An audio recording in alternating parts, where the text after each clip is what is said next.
Hello, Millwall fans. Paul Eiffel here. It's time for Chat with Chaps.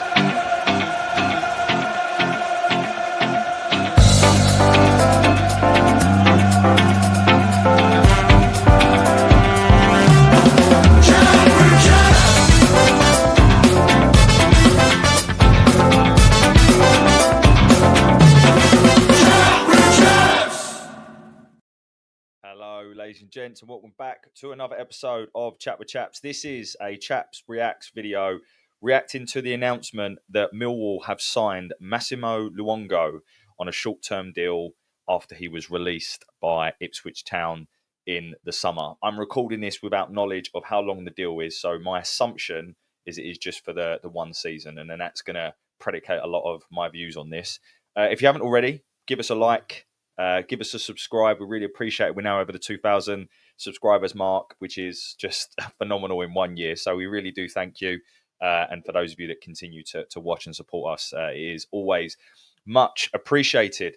Okay, so Massimo Luongo, what do we know about him? Well, we know that he's played for multiple clubs in the Championship, most recently, of course, Ipswich, including being part of the side that won back-to-back promotions from League One and then from the Championship up into the Premier League. He found himself limited in terms of minutes last season in the Premier League. I think he played about 11 or 12 times.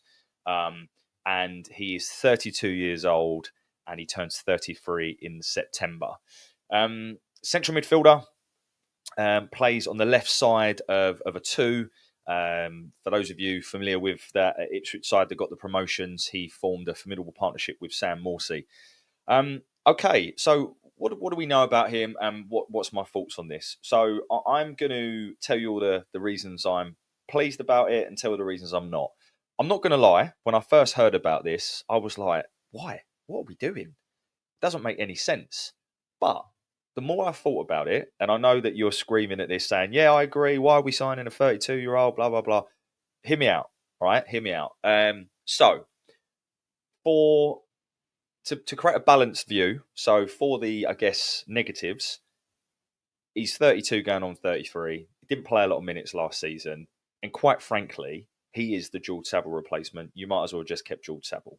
So now, my belief, I don't know. I would imagine the reason that didn't happen was that Sav wanted a longer-term deal than Luongo did. The difference is Sav knows Millwall, Luongo doesn't. So I think from without all of the points I'm about to now make, I think looking at this, you're like, well, what are we doing? We should have just kept Sav or Honeyman. It just doesn't make any sense. He's older. He's not Millwall. He doesn't know the club. He's in theory been released by another Championship club, and we're now picking up their seconds. It's not a signing that you're like, oh wow, I'm bowled over by. Okay, so they're all the reasons that I think a lot of people are saying, oh, we've just signed a 32-year-old centre midfielder who's not played many minutes. We should have kept Sav. Blah blah blah. And I get all that, and I'm firmly in the I would have loved to have kept Sav. However, in absence of having Savile, we are left with a gap that essentially means we don't have there's a leadership gap, right? You know, losing Hutch, losing Muzza, losing Honeyman, and yes, there's opportunities for others to step into, but I think that there's certainly a gap that's left there from a leadership perspective. So he will bring that. If you speak to anyone that's an Ipswich fan or knows anything around Massimo himself, they will tell you that he is a very hardworking, honest, humble guy. In actual fact, Kieran McKenna quoted saying he has the best football IQ, intelligence that he's ever worked with. I mean, that's very high praise indeed. This is a guy that went in on trial at Ipswich and worked his socks off to get into.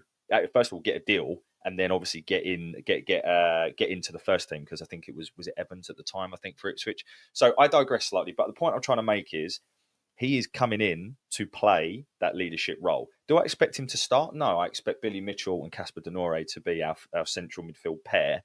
But in terms of filling that leadership, that kind of breaking up play, that managing the game, being the voice in the dressing room, plus someone that ultimately wants to play in the World Cup next year for Australia. When you think about those factors, it's not a bad short-term signing. He's got promotion on his CV, won back-to-back promotions. Many Ipswich fans talk about his ability to protect Leif Davis. When Leif Davis was, if you remember, he got a crazy amount of assists in the Championship from left back. With Joe Bryan and of course now Zack Sturge, which we'll come on to talk to in a moment. Is that an option again? We always saw George Saville sort of pop back into left back and kind of hold and control that. And many Ipswich fans and Kieran McKenna have talked about Massimo Luongo's football intelligence and knowing when to press, when to not. So I think my overall summary is I would have preferred to have kept Saville. However, in absence of keeping Saville, and for all reasons I don't know about, this is a sign-in that whilst my gut reaction is what on earth are we doing, it makes sense. He is an experienced pro. He's got back-to-back promotions. Everyone talks about very highly of his character. He's still ambitious. He wants to play in the World Cup. He fills the exact same spot and position that Saville does. And he seems to have a lot of qualities that George Saville did in terms of he's never going to have a highlight reel of showcases, but he will have that ability to break up play, manage the game, that player that comes on for the last 15, 20 minutes. And maybe that's not a bad thing. We certainly needed some leadership. So I'm on the fence, to be honest, about this one. But I just wanted to kind of give that point of view because I know the instant reaction from the fan base is going to be, what on earth are we doing? So that's my point of view on Massimo Luongo, who joins us on a short-term deal, I am led to believe. Okay, now, whilst I'm here, I might as well talk about Zack Sturge. So massive fan of Zack Sturge, but I don't want people to get too ahead of themselves. So I think here, for me, this is a long-term signing. So obviously, Zack spent the second half of the season on loan with us last year. Couple of appearances, obviously didn't play too much. One standout game, in my opinion, against Swansea. I thought he was outstanding, and he showed all of his potential in that game. His ability to read the game, his strength, his pace. He was up against, whether we like it or not, and maybe didn't show it on that day, but Ronaldo, who is, had a very, very good championship season. So he's up against a pretty tricky winger. And he managed that so well. He was driving forwards. I just thought he had an excellent game. And he showed all the qualities that a modern day fullback requires. The athleticism. He's quite tall. He reads the game well. He's good on one-on-ones. He gets forward. He's quick. So lots of different attributes and qualities that he brings. However, for me, I see Zack Sturge as our left back, number one, starting from next season for the next 5 years. That's what I see Zack Sturge as. He can come in and he can learn from Joe Bryan, who over his career has been an excellent fullback at championship level and obviously played at a higher level. And I think it's just a great, we're in a great position now. We have two left backs that will be competing. I think there's no surprise for me that Joe Bryan performed better in the latter half of the season. I think Alex Neil needs to take credit for that, but I also think having some healthy competition certainly always plays a part with humans. Competition certainly drives you forward. And I just think it's a great signing for us. But like I said, for me, I don't see him starting on against Norwich. I could be wrong, but I think Joe Bryan, it's his shirt to lose. And I think now we've got two very, very good fullbacks. I don't know what Zack Sturge costs, but I'm absolutely delighted we've got him. And I think he's certainly one for the future. Who knows? Could he end up being, if we ever wanted to play, Alex is not really a fan of a 3-5-2, but if we wanted to play that or revert to that in-game, could he do that? Could he play further up the field as a left winger? Because of his height and his one-on-one ability, could he play as a left centre-back? I don't know. I'm thinking about all future options, but for now, certainly a left-back and really, really pleasing. I think for me, now what I'm starting to think about is what does that mean for Ben Drake and Adam Mayer?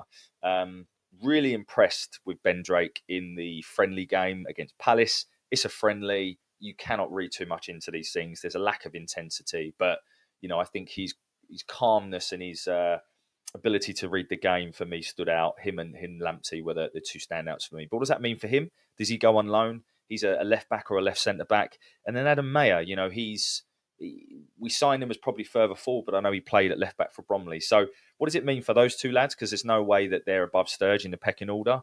But I think I'll finalise it all by saying, two very different signings. One that is very much certainly for now, part of the 18, but, a starter, in my opinion, in the future. And then another one that, again, I don't think will start, but will add much needed leadership to the group. He's a good character, which I think is important. He's got a lot of experience and promotions on his CV, and I think he's a good player to come in and manage games for us. So, look, you can't write players off before anyone's seen, and I know there's going to be plenty of that when this news is finally announced. But I just thought I'd share my view. And there we go. Gutted that I can't get to Spain this week. Work commitments, unfortunately, means that I can't. But very hopeful of getting to some of the other friendly games in the future. Thank you very much for listening. That is Chaps Reacts to the signing of Massimo Luongo and, of course, the return of the Zack. Thanks for listening. And, of course, as always, bye for now. Hi, it's Steve Morrison here, and you're listening to Chat with Chaps, chatting Millwall, come rain or shine.